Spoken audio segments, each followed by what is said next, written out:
अस्सलाम वालेकुम, welcome to the channel once again। पिछले क्लास में हमने पढ़ा था फंक्शन और आज हम पढ़ने वाले हैं function overloading. Function overloading actually है क्या? Function overloading C plus plus का एक फीचर है। सी प्लस प्लस में आप सेम नेम के साथ function, more than one function आप बना सकते हैं सी प्लस प्लस में, वो भी एक ही नाम के साथ। लेकिन बात यह है कि उसका जो आर्गूमेंट है, पैरामीटर है, वो डिफरेंट होगा। ठीक है, मिसाल के तौर पर इंटीजर है, एक में एक फंक्शन का नाम है प्रिंट प्रिंट है, और उसमें उसमें जो आर्गूमेंट है, जो पैरामीटर है, वो इंटीजर टाइप का है। और आपने उसी प्रोग्राम के अंदर एक और फंक्शन बना लिया उस नाम से, पर उसमें उस फंक्शन का नेम तो सेम होगा पर उसका पैरामीटर डिफरेंट होगा, या अपलोड होगा या more than one integer argument वहाँ पे होगा। जब आप फंक्शन को ओवरलोड करते हैं इस तरह with same name with different argument, तो इसको फंक्शन ओवरलोडिंग कहा जाता है। ठीक है, आप ये याद रखें। तो अब देखते हैं स्क्रीन पर कि ये किस तरह काम करता है। ठीक है, ये है स्ट्रक्चर, और यहाँ पे मैंने पिछले क्लास में आपको बताया था कि आपने यहाँ पे प्रोटोटाइप लिखना है और मेन फंक्शन से उसको कॉल करना है, और मेन फंक्शन के बाहर आपने उसका डिफिनीशन लिखना है। और लास्ट में मैंने आपको ये भी बताया था कि मेन फंक्शन के ऊपर प्रोटोटाइप के जगह पे अगर आप यहाँ पे फंक्शन का डिफिनीशन लिख दें तो प्रोटोटाइप लिखने का कोई ज़रूरत नहीं है। ठीक है, प्रोटोटाइप मतलब यहाँ पे डिक्लेयर करना। ठीक है, मैं यहाँ पे प्रोटोटाइप के बजाय यहाँ पे फंक्शन लिख लेता हूँ। ठीक है, मिसाल कि मैं लिख लेता हूँ प्रिंट, यहाँ पे इसका रिटर्न टाइप मैंने इंट लिखा और यहाँ पे मैंने लिखा प्रिंट। इसके अंदर ये इसका बॉडी हो गया, ये पैरेंथेसिस और बॉडी। यहाँ पे मैं लिख रहा हूँ C out, this is function without parameters.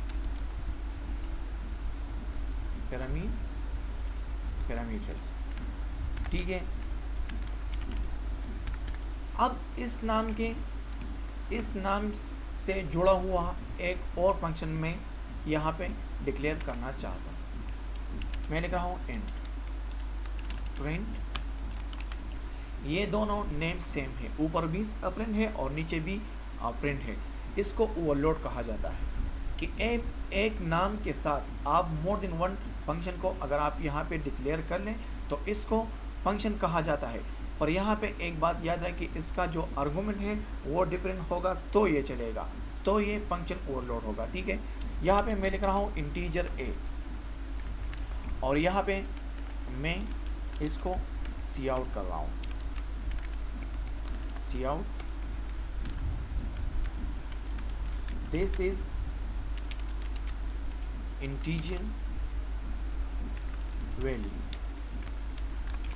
मैं जस्ट यूं ही यहाँ पे शॉर्ट लिख रहा हूँ और यहाँ पे मैं इसको प्रिंट भी कर रहा हूँ। यहाँ पे मैं एक और फंक्शन भी इस नाम से लिख रहा हूँ विद डिफरेंट पैरामीटर। यहाँ पे मैं लिख रहा हूँ लोट बी या चलो एफ, और इसका बॉडी सी आउट कर रहा हूँ मैं, this is floating point value, और मैं यहाँ पे लिख रहा हूँ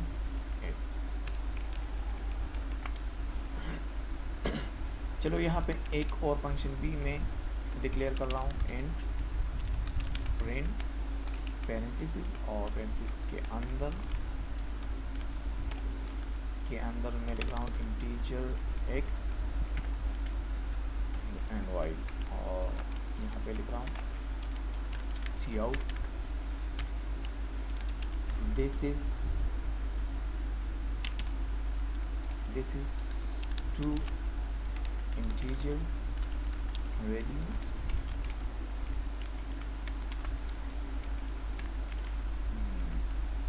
एक्स एंड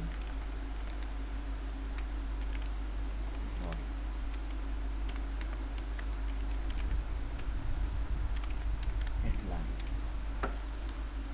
यहाँ पे मैंने एक नाम के साथ 4 फंक्शन बना लिया, ठीक है। अब इसको मैं मेन फंक्शन से कॉल भी कर रहा हूँ। यहाँ पे मैं चलो पहले मैं इसको प्रिंट ऊपर 4 फंक्शन है प्रिंट नाम के साथ और मेन फंक्शन से मैंने इसको कॉल कर लिया। अब ये जाएगा कहाँ, क्योंकि ऊपर तो 4 फंक्शन है और यहाँ पे मैंने एक फंक्शन को कॉल कर दिया और ऊपर जो फंक्शन है 4 फंक्शन है उन सारों का नेम सेम है। ये जब ऊपर जाएगा यहाँ से जाएगा तो ये यहाँ पे आर्गुमेंट चेक करेगा कि इसमें आर्गुमेंट नहीं है। तो ऊपर ऐसा कौन सा फंक्शन है जिसके अंदर कोई आर्गुमेंट नहीं है। तो जिसमें आर्गुमेंट नहीं है ये वही फंक्शन एग्जीक्यूट कर लेगा, ठीक है। मैं इसको रन करके आपको दिखा रहा हूँ। और यहाँ पे हाँ सॉरी, यहाँ पे मैं डेटा टाइप भूल गया था। ये देखें, this is function without parameter. ये जो पहला वाला फंक्शन है ये फंक्शन एग्जीक्यूट हो गया क्योंकि इसमें पैरामीटर नहीं है और यहाँ पे भी नहीं है। मैं यहाँ पे मिसाल के तौर पर मैं यहाँ पे लिख रहा हूँ कि इंट a और इज इक्वल टू 5 और इसमें ये मैं अपने साथ ले जा रहा हूँ। ये इंटीजर वैल्यू जो है ऊपर ले जाना चाहता हूँ।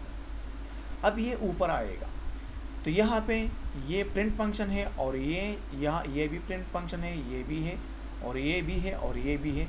4 फंक्शन ऊपर डिफाइन कर चुका हूँ मैं। अब ये ऐसा फंक्शन देखेगा जिसका पैरामीटर इंटीजर हो और वो एक ही हो। यहाँ पे ऐसा कौन सा फंक्शन है जिसका पैरामीटर 1 हो और वो इंटीजर भी हो। तो यहाँ पे ये फंक्शन है जिसके अंदर एक पैरामीटर है और वो भी इंटीजर टाइप का है। तो मैं इसको एग्जीक्यूट कर लेता हूँ अभी। ये देखिए आप, दिस इज इंटीजर वैल्यू 5। यहाँ पे मैंने इसको 5 इनिशियलाइज कर लिया और इसको अपने साथ ले गया ऊपर और वहाँ पे वही फंक्शन इसने देखा जिस फंक्शन के अंदर एक पैरामीटर हो तो उसने वो ही फंक्शन एग्जीक्यूट कर दिया। दिस इज इंटीजर वैल्यू 5, ठीक है। अब मैं चाहता हूँ कि यहाँ पे मैं मिसाल के तौर पे मैं यहाँ पे इसका टाइप भी मैं यहाँ पे चेंज कर रहा हूँ क्योंकि मैं फ्लोट यूज़ कर रहा हूँ, फ्लोटिंग पॉइंट यूज़ कर रहा हूँ 5.5। अब ये उसी तरह फिर से ये ऊपर चलेगा।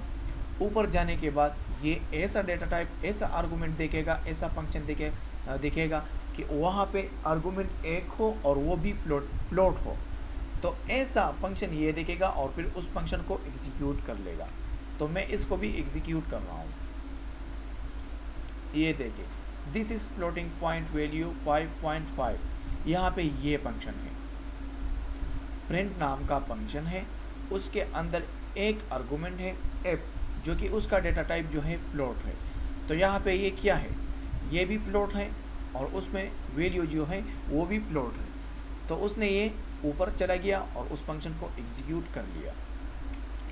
अब अगर मैं यहाँ पे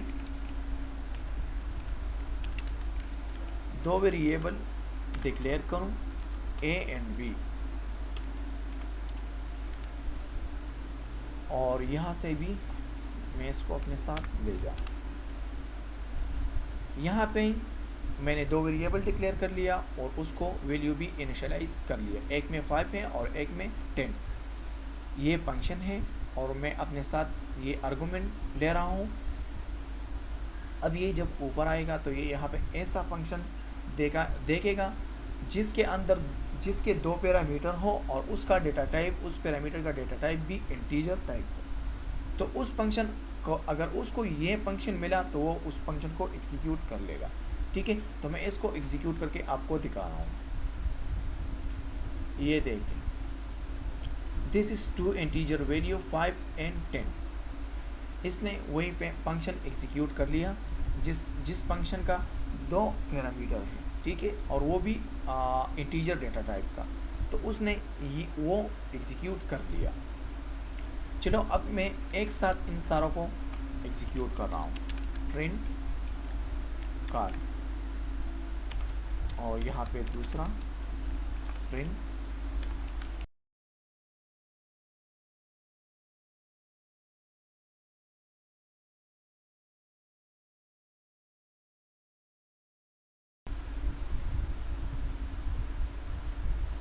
अच्छा, यहाँ पे प्रिंट ये बोलते हैं। अब इसको एग्जीक्यूट, ये देखिए। अच्छा, यहाँ पे इसके यहाँ पे इनलाइन नहीं है, तो यहाँ पे इनलाइन लगा लेते हैं, और यहाँ पे भी इनलाइन। अब इसको एग्जीक्यूट कर लेते हैं।